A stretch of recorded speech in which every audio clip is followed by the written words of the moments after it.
அனைவருக்கும் வணக்கம். இன்னைக்கு வீடியோவில் என்ன பார்க்க போகிறோம் அப்படின்னா, மகா சிவராத்திரியை நாம் கொண்டாட போகிறோம்.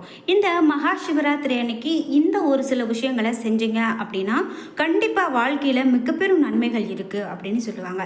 அதே போல் குறிப்பிட்டு மகா சிவராத்திரியில் இந்த விஷயங்களை தெரியாமல் கூட செய்யக்கூடாது அப்படின்னு ஒன்று இருக்குங்க. அதுதான் நம்ம என்ன அப்படின்னு பார்க்க போகிறோம். இந்த மகா சிவராத்திரி நெருங்கி வருவதால் இந்த நல்ல நாளை நாம் பயன்படுத்தி கொள்ள என்னெல்லாம் செய்யணும், அதே போல் நம்ம என்னெல்லாம் செய்யவே கூடாது, இது போன்ற ரொம்ப பயனுள்ள தகவல்களை இந்த வீடியோவில் தெரிஞ்சுக்க போகிறோம். உங்களுக்கு சிவபெருமான் பிடிக்கும் அப்படின்னா ஓம் நமச்சிவாய என்ற மந்திரத்தை கீழே கமெண்ட் பாக்ஸில் பதிவிட்டுட்டு வீடியோவை தொடர்ந்து பாருங்கள். வீடியோவில் நிறைய பயனுள்ள தகவல்கள் சொல்லப்பட்டிருக்கு. அதே போல் நீங்களும் சிவராத்திரி அன்னைக்கு ஏதாவது ஒரு சிவன் கோவிலுக்கு சென்று வழிபட்டுட்டு வந்தீங்க அப்படின்னா நிச்சயமாக உங்களுக்கு இதுக்கு மேலே வாழ்க்கையில் நல்ல மாற்றங்கள் இருக்கும் அப்படின்னு சொல்லலாம்.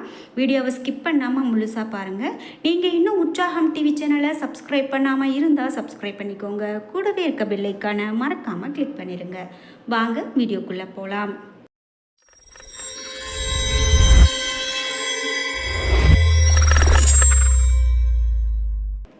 சனாதன் தர்மத்தின் பக்தர்கள் ஒவ்வொரு ஆண்டும் இந்த மகா சிவராத்திரியை முழு பக்தியோடு கொண்டாடி முறையான சடங்குகளை சிவனுக்கு செய்து வழிபாடு செய்கிறாங்க.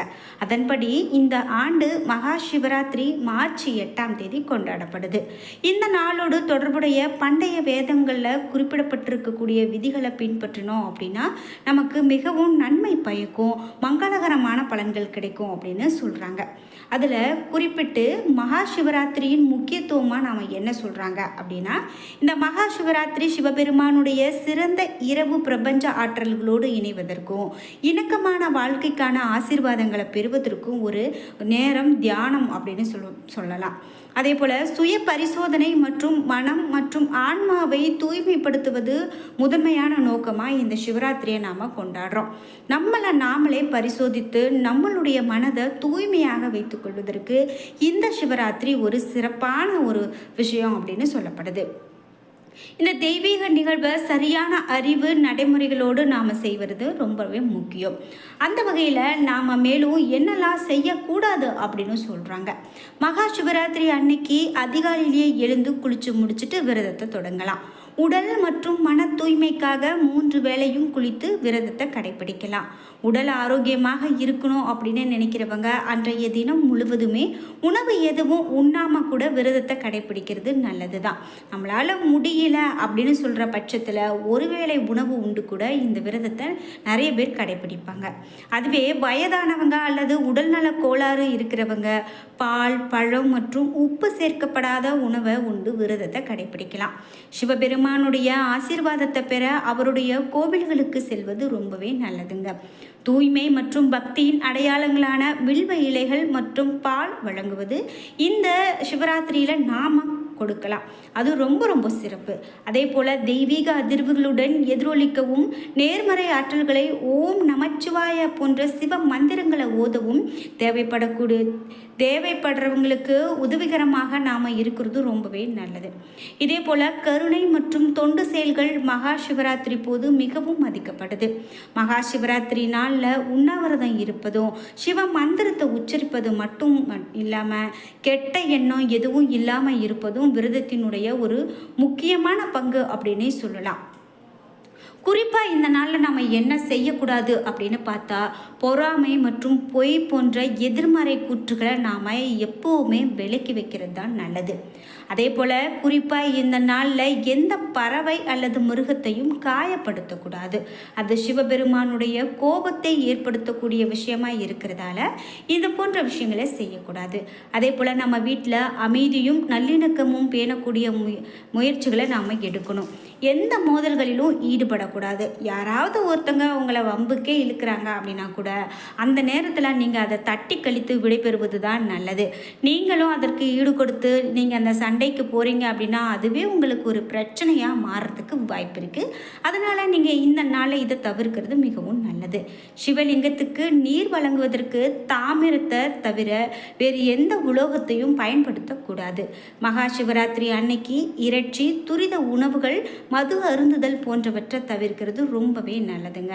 இதே போல் இரவில் கண் விழிக்க வேண்டும் என்பதற்காக பகலில் தூங்கக்கூடாது. மேலும் இந்த மகா சிவராத்திரியில் சிவபெருமான எந்த மலர்களால் எப்படி வழிபட்டால் சிவனுடைய அருள் கிடைக்கும் அப்படின்னு ஒரு கருத்து சொல்லப்படுது. அதை பற்றியும் நாம் பார்க்கலாம். ஒருவருடைய வாழ்நாள் முழுவதும் நாம் துன்பங்கள் இல்லாமல் நீண்ட நெடுங்காலம் நோய் நொடி இல்லாமல் வாழணும் அப்படின்னா அதற்கு முதலாவதாக சிவபெருமானுடைய அருள் வேண்டும் அப்படின்னு சொல்லுவாங்க. அந்த வகையில் சிவபெருமானுடைய அருளை பெறுவதற்கு முக்கியமான ஒரு முக்கியமான விஷயமா இந்த சிவராத்திரி இருக்குது அப்படின்னு சொன்னால் அது மிகையாகாது. அதே போல் சிவபக்தர்கள் சிவனடியார்களுக்கு மட்டும் இல்லாமல் இந்துக்கள் அனைவருக்கும் மிக முக்கியமான நாளாக இந்த நாள் கருதப்படுது. இந்த நாளில் தான் சிவன் பார்வதி திருமணம் நடைபெற்றதாகவும் சிவலிங்கம் தோன்றியதாகவும் புராணங்கள் வழியாக சொல்லப்படுது. இந்த நாளில் சிவ வழிபாடு செய்து ருத்ர அபிஷேகம் செய்வது மிக மிக உயர்ந்ததுங்க. சிவனுக்கு செய்யப்படக்கூடிய ஒவ்வொரு அபிஷேகமும் ஒவ்வொரு விதமான பலனை தரக்கூடியது. செல்வம் சேர, நோய்கள் விலக, துன்பங்கள் நீங்க, தோஷங்கள் மற்றும் பாவங்கள் நீங்க என அனைத்திற்கும் தீர்வு தரக்கூடிய நாளாக இந்த மகா சிவராத்திரி நாள் இருக்கு. இந்த நாளில் எந்த பொருளால் அபிஷேகம் செய்தால் என்ன பிரச்சனைகள் தீரும் அப்படிங்கிறதையும் இந்த வீடியோவில் தெரிஞ்சுக்கலாம். குறிப்பாக கங்கை நீரால் அபிஷேகம் செய்யும்போது மகா சிவராத்திரி அன்னைக்கு சிவபெருமானுக்கு கங்கை நீரால் அபிஷேகம் செய்தால் முக்தி கிடைக்கும் அப்படின்னு சொல்கிறாங்க.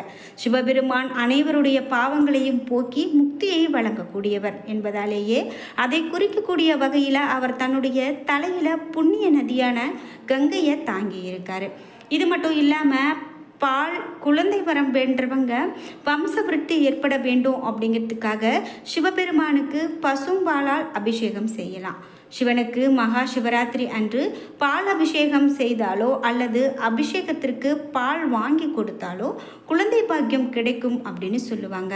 அது மட்டும் இல்லாமல் பிறக்கக்கூடிய குழந்தையும் நீண்ட ஆயுளோடு எந்த விதமான நோய் நொடியும் இல்லாமல் பாதுகாப்பாக இருக்கும் என்பது ஒரு நம்பிக்கை. அதே போல் பன்னீர் அபிஷேகம் செய்வதால் என்ன பலன் அப்படின்னு பார்க்கும்போது வாழ்க்கையில் உயர்ந்த அந்தஸ்து, செல்வ வளம், மகிழ்ச்சி ஆகியவற்றை பெற வேண்டும் என்பவங்க மகா சிவராத்திரி நாளில் சிவபெருமானுக்கு பன்னீர், ஜவ்வாது, சந்தனம் ஆகிய வாசனை திரவியங்களை கொண்டு அபிஷேகம் செய்யலாம்.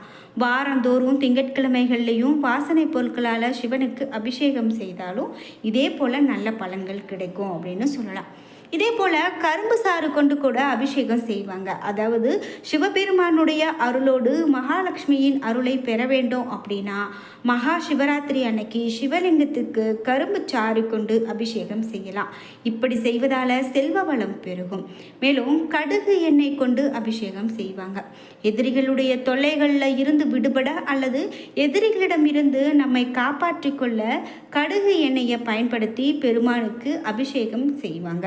மேலும் வாழ்க்கையில் ஏற்படக்கூடிய அனைத்து விதமான பிரச்சனைகள், சிக்கல்கள் அனைத்தும் நீங்கும் அப்படின்னு சொல்லுவாங்க. இது மட்டும் இல்லாமல் வெல்லம் கலந்த நீரால் சிவபெருமானுக்கு அபிஷேகம் செய்வாங்க. வெல்லம் கலந்த நீரால் அபிஷேகம் செய்வதால் சிவபெருமானுடன் சரஸ்வதி தேவியும் அது மகிழ்விக்கும் அப்படின்னு சொல்லுவாங்க. இதனால் ஞானம் பெருகும். இதே போல் மஞ்சள் மற்றும் திரவிய பொடி கலந்த நீரால் சிவபெருமானுக்கு அபிஷேகம் செய்வதால் தடைகள் விலகும், உடல் ரீதியான பிரச்சனைகள் அனைத்தும் நீங்கும் அப்படின்னு சொல்வதால் இப்படியும் அபிஷேகம் செய்யலாம். இப்படி சிவபெருமானுக்கு எந்த பொருளால் அபிஷேகம் செய்தால் எப்படியான பலன் கிடைக்கும் என்று தெரிந்து கொண்டு அந்தந்த பொருட்களால் இந்த சிவராத்திரி அன்னைக்கு நாம் வழிபட்டோம் அப்படின்னா நிச்சயமாக நம்மளுடைய வாழ்க்கையில் மிக பெரும் சிறப்பு உண்டு அப்படின்னு சொல்லலாம். எத்தனையோ விசேஷங்கள் வந்தாலும் இந்த மகா சிவராத்திரி அப்படின்னு பார்க்கும்போது அது என்றைக்குமே ஒரு தனி பெருமையோடு இருக்கும் அப்படின்னு சொல்லலாம். ஒவ்வொரு மாதமும் தேய்பிரை சதுர்த்தசி திதியில் வருவதை மகா சிவராத்திரி, மாத சிவராத்திரி அப்படின்னும், மாசி மாதம் தேய்பிரை சதுர்த்தசியில் வருவதை மகா சிவராத்திரி அப்படின்னு கொண்டாடுறோம். நாடு முழுவதும் சிவ பக்தர்களால் கோலாகலமாக கொண்டாடப்படக்கூடிய விழாக்களில் இந்த மகா சிவராத்திரி விழாவும் ஒன்று. இந்துக்களுடைய மிக முக்கியமான விரத நாட்களில் இதுவும் ஒன்று. முப்பெரும் தேவர்களால் ஒருவரான சிவபெருமானுக்கு உரிய ராத்திரியாக இந்த சிவராத்திரி கொண்டாடப்படுகிறதுன்னு சொன்னால் அது மிகையாகாது. என்ன நண்பர்களே, இன்றைக்கி வீடியோவில் சிவராத்திரி பற்றி நம்ம நிறைய விஷயங்களை தெரிஞ்சுக்கிட்டோம். வீடியோ உங்களுக்கு பிடிச்சிருந்தா லைக் பண்ணுங்கள், ஷேர் பண்ணுங்கள், கமெண்ட் பண்ணுங்கள். நீங்கள் இன்னும் உற்சாகம் டிவி சேனலை சப்ஸ்கிரைப் பண்ணாமல் இருந்தால் சப்ஸ்கிரைப் பண்ணிக்கோங்க. கூடவே இருக்க பெல் ஐக்கானை மறக்காமல் கிளிக் பண்ணிடுங்க. நன்றி வியூவர்ஸ்.